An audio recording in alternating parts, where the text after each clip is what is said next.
What's going on, everyone? Gilman with Wellthy Stocks, back with another video covering Workhorse Stock today, ticker symbol WKHS, and why it is down 47% on the day and another 8% after hours. That's right, the stock is half of the price, less than half rather, the price that it was yesterday. So we'll take a look at what happened there, the news surrounding that.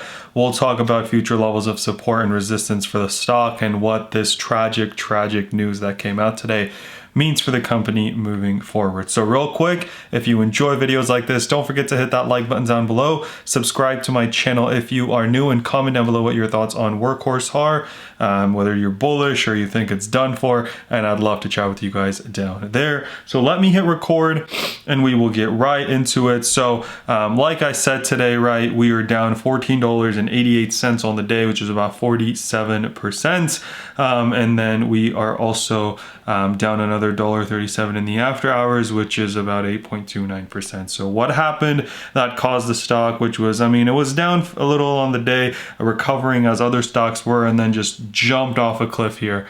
So let's take a look at that news that came out. And that news is that I'm sure if you guys know of Workhorse, you know exactly why, they were getting super hyped up, because they make electric vehicles, and they were in talks with the US Postal Service, and everyone thought that they were going to get this contract to deliver the old outdated USPS trucks you see on the road today. So what happened was, actually Workhorse did not get this USPS contract, a huge 10-year contract, and instead it went to Oshkosh, which is a diversified seller of military and commercial vehicles. Workhorse did have a bid in, but they did not win, hence the shares are plunging.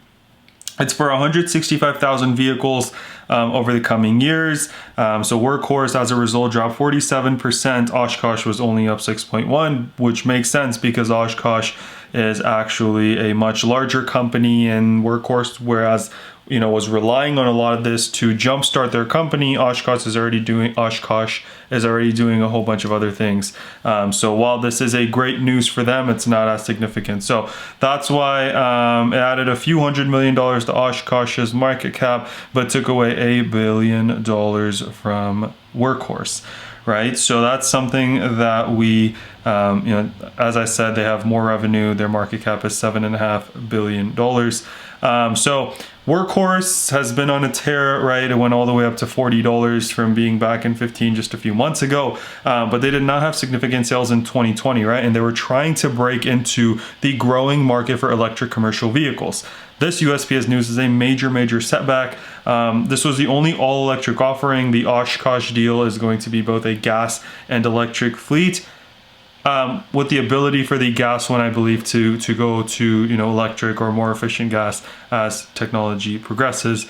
So initially, a lot of the analysts covering Workhorse were talking about it being a buy, but it's going to be interesting to see what that is. And this other article from Motley Fool, I like to look at a couple different articles in case there was a piece of information that was missed. So 10-year contract, as we said, it's 50,000 to 165,000 vehicles. The other article mentioned 165,000, so I guess it's up to 165,000 vehicles, 10 years, and it's an initial $482 million contract, which I don't know if this article talked about, what it was worth, but initially it's a $480 million contract, and it's either going to be fuel efficient internal combustion engines, which are your normal gas engines, or battery electric powertrains that can be retrofitted as technologies develop.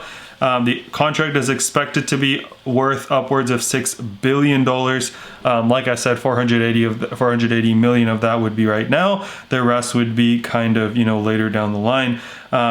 So Workhorse does have another 6,000 electric vehicle electric delivery van order from January, which is, a lot, which is a decent amount, but it's nothing close to, kind of what they could have gotten with the US Postal Service. Again, 50 to 165,000. So compared to that, right, 6,000 is just chump change. So that's what we're looking at right now, you guys. Workhorse was expecting that and did not get that. Even if they did get it, I was anticipating a little bit of a sell-off in Workhorse. Buy the rumor, sell the news, right? Pretty classic.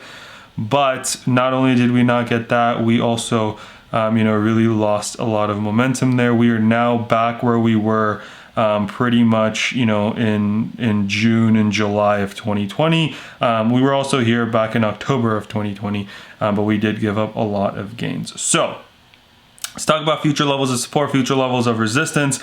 We are below all the EMAs. So stock was already declining, right? It had ran up a lot, similar to other EV stocks like Tesla, NIO. It was declining, a little bit of a pullback, normal, healthy after the amount it had ran up, right? It went from kind of trading in the low 20s to 42, doubling in a matter of a couple weeks, or not even couple weeks, 2 weeks.